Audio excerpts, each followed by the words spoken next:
तो 3 नाम ग्रामीणों ने बताए हैं, कमलेश कुमार, विकी जायसवाल और बीके सिंह।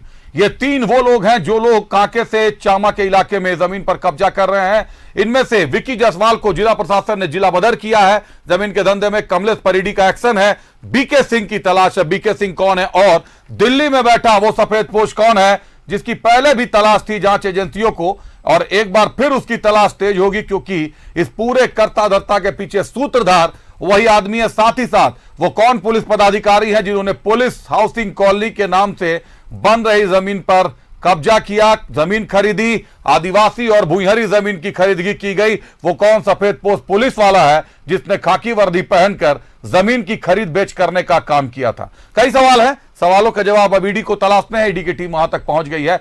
एक तरफ ईडी का छापा तो दूसरी तरफ निर्वाचन आयोग की टीम भी झारखंड पहुंच गई है। झारखंड में चुनाव के आहट, चुनावी दस्तक तेज हो गई है। झारखंड विधानसभा चुनाव की तैयारियों की समीक्षा करेगी टीम। मुख्य निर्वाचन आयुक्त के रवि कुमार के साथ बैठक करनी है। 11 जुलाई को होगा फैसला कि कितना तैयार है झारखंड। सभी जिलों के उपायुक्त से चुनाव आयोग करेगी चर्चा। और इस मामले में ज्यादा जानकारी के लिए हमारे सहयोगी शाहनवाज हमारे साथ जुड़ रहे हैं। शाहनवाज, निर्वाचन आयोग की टीम झारखंड पहुंच गई है, मंथन का दौर शुरू हो गया है। कल पतरातू में भी मंथन होना है। पूरी तरीके से जो जानकारियां छनकर सामने आ रही हैं कि हरियाणा और महाराष्ट्र के साथ साथ झारखंड में भी विधानसभा चुनाव संपन्न कराए जाएंगे। शाहनवाज,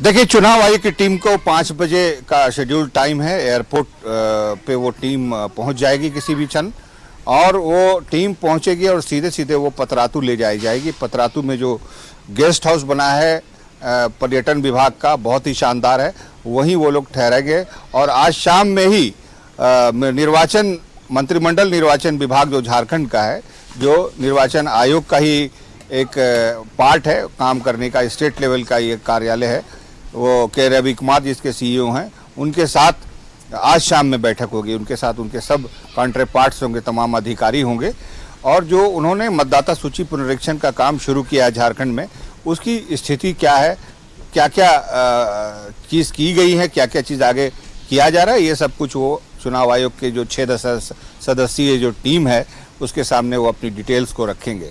उसके बाद कल पतरातू में ही तमाम जिलों के उपायुक्तों, 24 जिले के जो रिटर्निंग ऑफिसर्स भी होते हैं चुनाव के, उन सब के साथ बैठक प्रस्तावित है कल, और पतरातू में ही गेस्ट हाउस में ये बैठक होगी।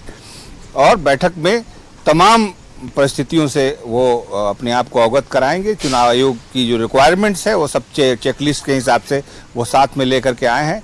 वो सब कुछ वो देखेंगे कि राज्य सरकार चुनाव के लिए कितना तैयार है। हालांकि अभी अभी कुछ महीने पहले ही एक बड़ा चुनाव, लोकसभा चुनाव संपन्न हुआ है, उसमें जो कमियां रह गई हैं, हालांकि प्रशासनिक दृष्टि से बहुत सफल चुनाव कहा जाएगा, पुलिस प्रशासन की दृष्टि से भी बेहद सफल चुनाव हुआ है। एक कहीं पर किसी को गोली चलाने की ज़रूरत नहीं पड़ी, नहीं कोई हिंसा हुई, बहुत आराम से ये चुनाव निकला है। सरकार के पास सारी तैयारियां हैं, ईवीएम और सारी चीज़ें हैं, वो सब तैयार ही हैं, कोई बहुत ज़्यादा परेशानी नहीं है। जिसके आधार पर ये कहा जा रहा है कि 3 राज्यों में चुनाव हो गए, तो उसमें झारखंड भी एक राज्य हो सकता है कि ये चुनाव प्रीपोन्ड हो जाए, सितंबर के महीने में भी चुनाव घोषित किया जा सकता है।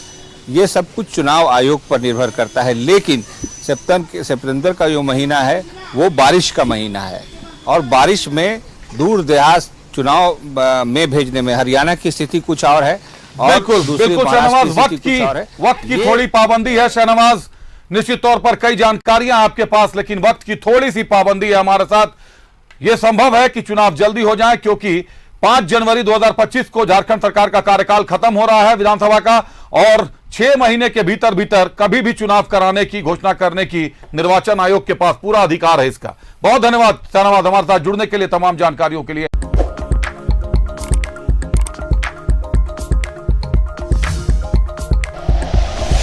Like and share videos, subscribe करें हमारा चैनल और प्रेस करें बेल आइकॉन। न्यूज़ 11 भारत, सच है तो दिखेगा।